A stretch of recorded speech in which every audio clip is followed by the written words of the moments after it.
अब तक आपने देखा रिद्धि अखंड सौभाग्यवती बन के विन से शादी करती है, पर विन की हालत नाजुक होने के कारण ये बात विन से छुपाई जाती है। रिद्धि ये जानने की कोशिश करती है कि आखिर कौन है वो शख्स जो विन की जान लेने पे तुला है, पर वो इस बात से बेखबर है कि इन सब के पीछे मंजरी का हाथ है। मंजरी बार बार विन की जान लेने की कोशिश करती है, पर रिद्धि हर बार उसकी कोशिश को नाकामयाब कर देती है। विन रिद्धि से प्यार करने लगा है। वैभवी मंजरी को ब्लैकमेल करके 1 करोड़ की मांग करती है, जिसके ना होने पर वो इसका सच सबके सामने लाकर रख देगी। वो विन सर ने कहा है कि वो अकेले जाएंगे इस मीटिंग में। तो मेरा प्यारा भाई कल अकेला बिना किसी सिक्योरिटी के कहीं जा रहा है। जाल तो मैंने बिछा दिया है, अब इसमें राजवीर का फंसना बहुत जरूरी है।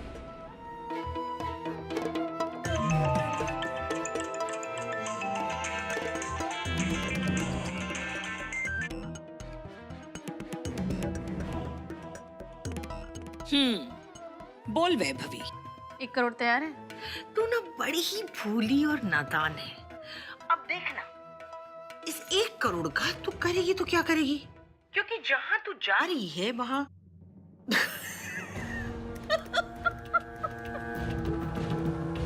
वहां जाने का तो भाड़ा भी नहीं लगता। मतलब ये मेरी जान कि मैंने यमलोक से तुझसे मिलने किसी को भेजा है। मिल तो ले एक बार।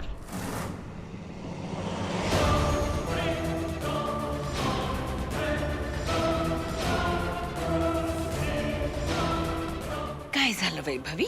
बोलती बंद हो गई? देख ले, तेरे पास वक्त बहुत कम है।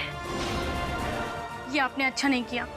अरे अच्छाई की उम्मीद तो मुझसे मंजीरी कुंद्रा से कर रही है, इसीलिए तो कह रही हूँ ना, बड़ी भूली और नादान है तू। भूल जा।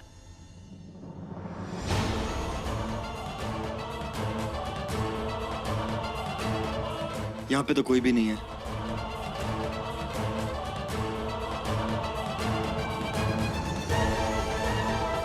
सुन, तू फोन चालू रख। हाँ कबीर, तुझे क्या हो गया? मुझे तो कुछ नहीं हुआ मैडम, पर हमारा टारगेट यहाँ पे नहीं है। क्या? तू रुक, मैं तुझे अभी फोन करती हूँ।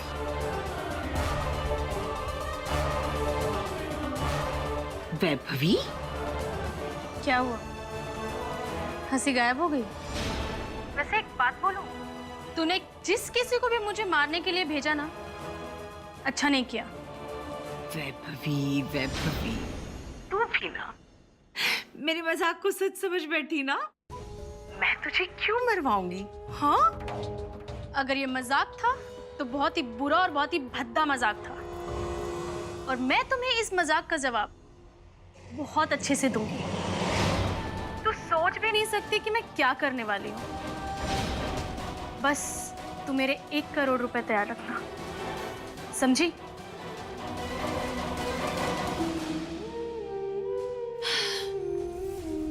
बहुत शातिर निकल गई ये लड़की, बहुत शातिर। लगता है इसकी अक्ल ठिकाने लगानी पड़ेगी। बहुत पंख फड़फड़ा रही है।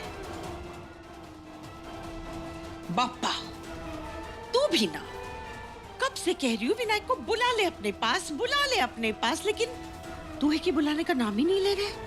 देख, इस चक्कर में मुझे कैसे कैसे काम करने पड़ रहे हैं।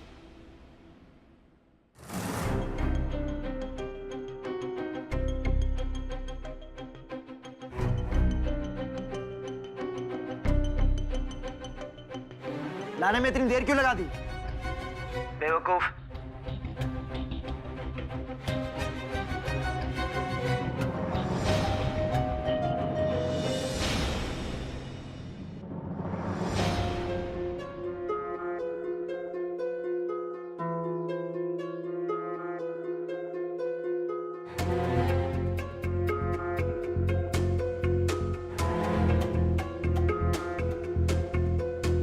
कल विन को मारने का हमारे पास बहुत अच्छा मौका है। राजवीर बिल्कुल उसी तरह सोच रहा है जिस तरह मैं चाहती हूँ कि वो सोचे, लेकिन ये बात किससे कर रहा है? तुम पागल हो गए हो क्या, या तुम्हारा दिमाग घास चढ़ने चला गया है?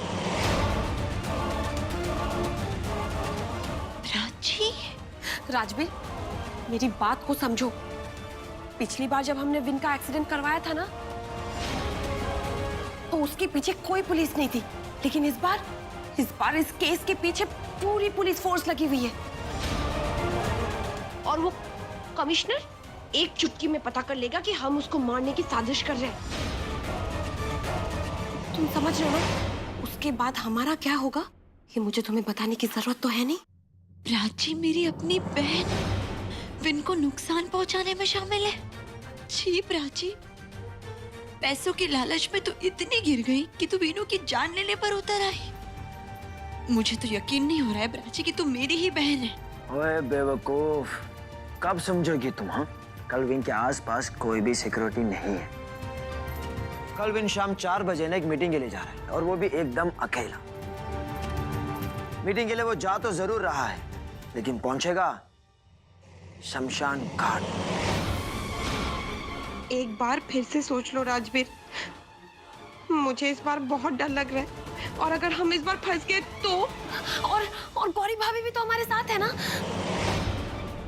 हमें उसे ना एक बार बता देना चाहिए ये सब कुछ। तुम्हें याद है ना उसने कैसे चाल चली थी हमारे साथ? गौरी भाभी ने क्या चाल चली थी? एग्जैक्टली, यही तो मैं कहना चाह रहा हूँ कि हमें गौरी भाभी को एक सबक सिखाना पड़ेगा। उनकी चाल हमें उन्हीं पे चलानी होगी। जिस तरह गौरी भाभी ने लक्ष्मी की डेड बॉडी हमारी गाड़ी के डिक्की में डाली थी, सेम उसी तरह हम विन को मार के विन की लाश गौरी भाभी के डिक्की में डालेंगे। बस हिसाब बराबर।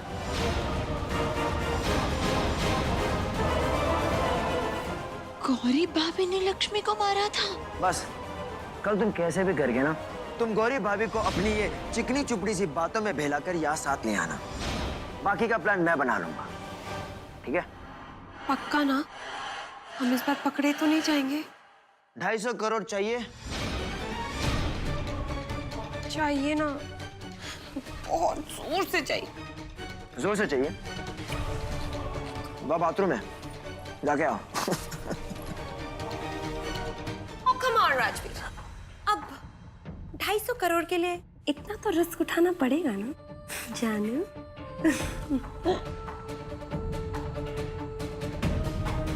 अब तक तो मुझे लग रहा था कि सिर्फ राजवीर इन साजिशों में शामिल है, पर इसके साथ साथ प्राची और गौरी भाभी भी है।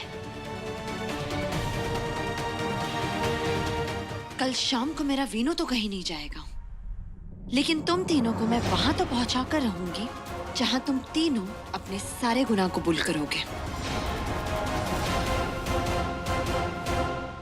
सॉरी बोला ना बाबू। तुम्हें क्या लगता है सिर्फ तुम ही तड़प रही हो मुझसे मिलने के लिए? अरे मेरा क्या हाल है ना, मैं तुम्हें बता भी नहीं सकता, और तुमसे मिलने आ भी नहीं सकता। मैं कुछ नहीं जानती। आज घर पे कोई नहीं है, तो आज के आज मुझे तुमसे मिलना है, मतलब मिलना है। वैसे आइडिया बुरा नहीं है, मैम ने अब तक तो कुछ बताया है नहीं, ऊपर से वैभवी मैडम का कॉल पता नहीं कब आएगा, तो क्यों ना मैं तब तक अपनी जान से मिला हूं। मैं आ रहा हूं अपनी जाने मन से मिलने के लिए। मुझे तुम्हारा इंतजार रहेगा। ठीक है। इसका मतलब गौरी और प्राची भी विनायक की जान लेना चाहती है। रिद्धि, मुझे समझ में नहीं आता पैसे के लिए कोई इतना नीचे कैसे गिर सकता है। और दुख की बात तो ये है दादी कि उन दोनों में से एक मेरी अपनी बहन प्राची है। क्या?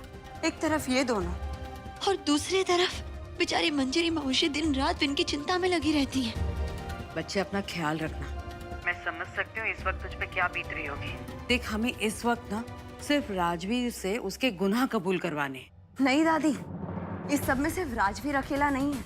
हमें गौरी भाभी और प्राची, उन दोनों से भी उनके गुनाह कबूल करवाने होंगे। कितना घटिया खेल खेल रहे हैं ये लोग, और इसके लिए इन्हें सजा मिलनी बहुत जरूरी है।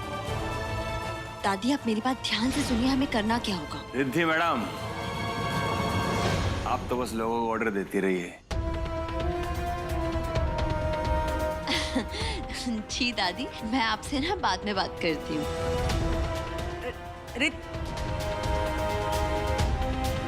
ये लड़की भी ना हमेशा जल्दी में रहती है। सर, आप कुछ काम है क्या आपको? आप तो अपनी दादी से बात कर रही थी ना? जी। तो फिर फोन क्यों काटा? वो सब मेरी और दादी की बातें तो चलती रहती है, आप चिंता मत कीजिए, मैं उनसे दोबारा बात कर लूंगी।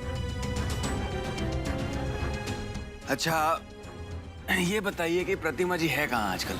अपने घर पर, और कहाँ? घर पे? लेकिन आपने तो कहा था कि वो यूएस में।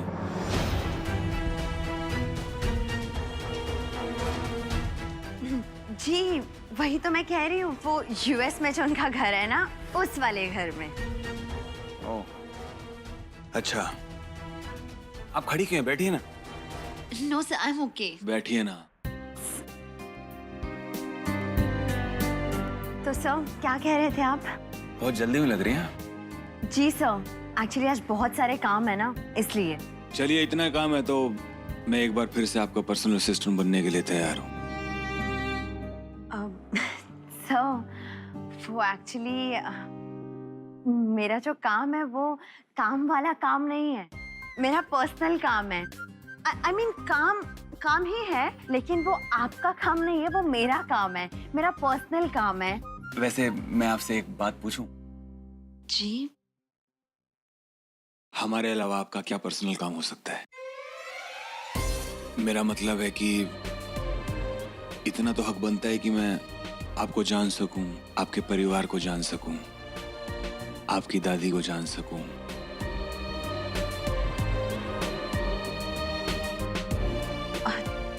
सब ये सारी बातें मैं आपको किसी दिन फुर्सत में बताऊंगी, बट सर आज सर बहुत सारे काम है sir. Today it's really not possible, please. It's okay. मैं समझ सकता हूँ miss Sinha. I am sorry. हम किसी और दिन बात कर लेंगे। आप कीजिए अपना पर्सनल काम।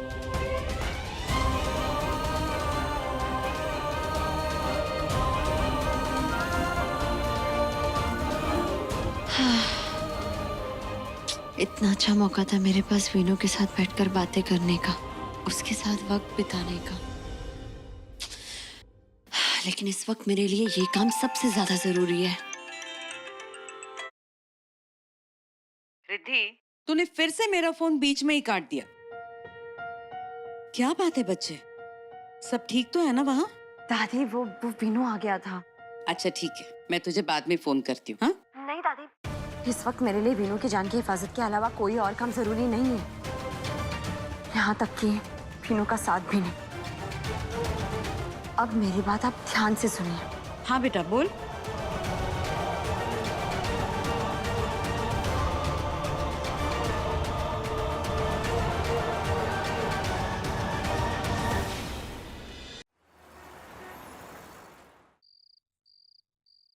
वैभवी कितना इंतजार करवाएगी?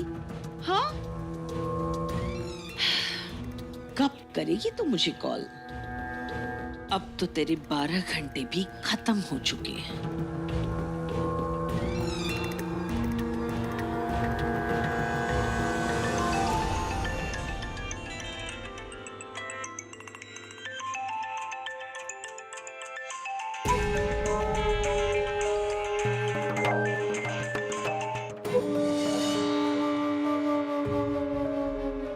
बोल वैभवी। 12 घंटे खत्म होने को आए। उम्मीद करती हूँ कि मेरे 1 करोड़ का इंतजाम कर लिया होगा। हाँ हाँ, ये भी कोई पूछने वाली बात है? तेरे 1 करोड़ का इंतजाम हो चुका है और मैं बस तेरे फोन कॉल का इंतजार कर रही थी। अब बता, कहाँ आना है मुझे? एक बार तेरी अमानत तुझे सौंप दूं तो मुझे चैन आ जाए। तो फिर ठीक है, आ जाओ नीचे। नीचे? ये कौन सी जगह है? नीचे आपके कुंद्रा मैंशन के गार्डन में।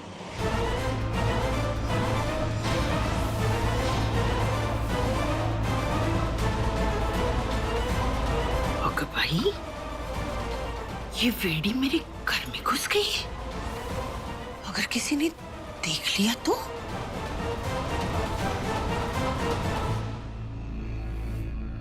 अब देखना, यही दिक्कत होती है तेरे जैसे छोटे लोगों से डील करने में।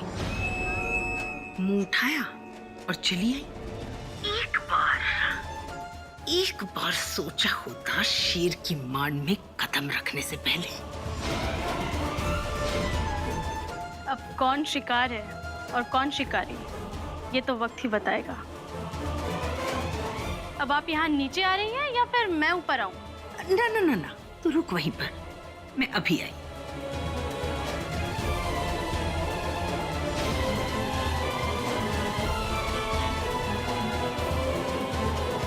अब देखो तो, इस वेड़ी को ऊपर पहुंचाने के लिए मुझे नीचे जाना पड़ेगा।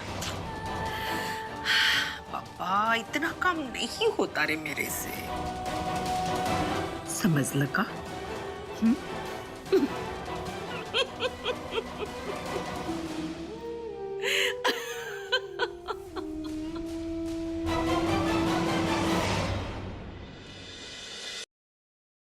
मेरा पर्सनल काम है।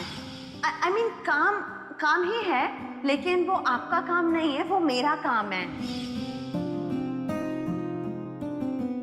मेरी पर्सनल असिस्टेंट है और मुझसे कह रही है कि उसे अपना पर्सनल काम है।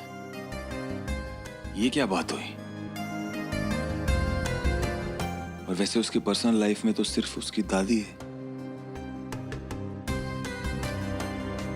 कहीं ऐसा तो नहीं कि उसकी जिंदगी में कोई और हो जिसे वो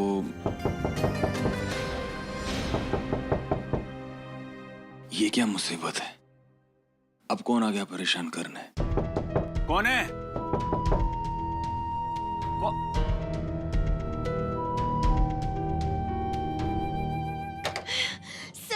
मिस्टिना? मिस्टिना, क्या हुआ आपको? रिद्धि, क्या हुआ? क्या हुआ? ठीक हो ना तुम? रिद्धि,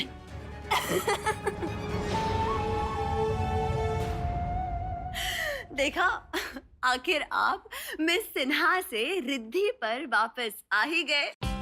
ये क्या बकवास है? क्या नौटंकी लगा रखी है तुमने? अब आप जैसे महान एक्टर जब गुस्सा हो जाए तो हम जैसे नॉन एक्टर्स को थोड़ी सी एक्टिंग तो करनी ही पड़ेगी। नहीं, ये ड्रामा करने का टाइम है। नहीं, निन्नी करने का वक्त है। तो जाके सो जाइए ना। सर, आप देखिए ना, आपके रूम की सारी लाइट्स ऑन है। अब बताइए, कहाँ सो रहे हैं आप? मेरा कमरा, मेरी लाइट्स, मेरा वक्त, मेरी मर्जी ना। मैं क्या करूं क्या ना करूं, चाहे मैं भंगड़ा करूं या ना करूं। आप तो बहुत खुश होंगी। जाइए, जाके कर लीजिए अपना पर्सनल काम। वाओ सर, आप भांगड़ा करें? मुझे ना भांगड़ा बहुत पसंद है। आप इतनी रात को मेरे साथ यहाँ भांगड़ा करने आई है? नहीं, बातें करने आई हूँ। आप आइए, आइए, यहाँ पर बैठिए। अब मैं अपने बारे में बातें करूंगी और आप चुपचाप सुनिएगा। मुझे ना तो आपकी बातों में और ना आप में कोई दिलचस्पी है। आप जाइए यहाँ से, और वैसे भी मुझे बहुत जरूरी काम है। पर सर, इतने रात को क्या जरूरी काम? और आपके सारे जरूरी काम के लिए मैं हूँ ना। आप मुझे बताइए, मैं सारे काम कर दूंगी आपके।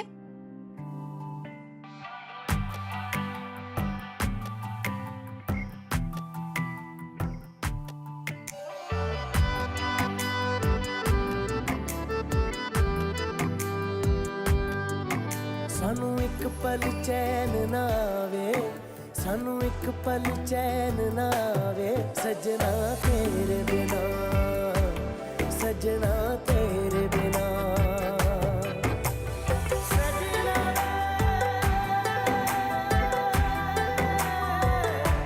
तेरे बिना।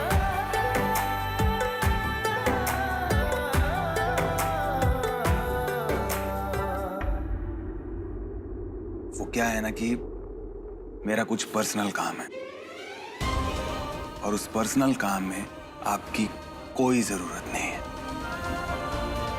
तो आप प्लीज यहां से जाएं।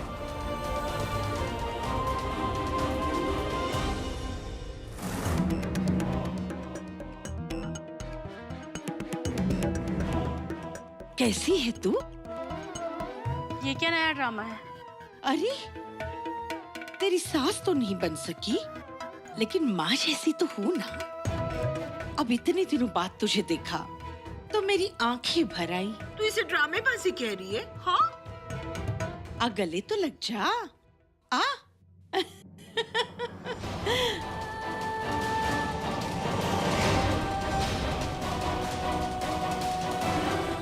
सुन, तुझे ना जहाँ नहीं आना चाहिए था, समझ लगा? हाँ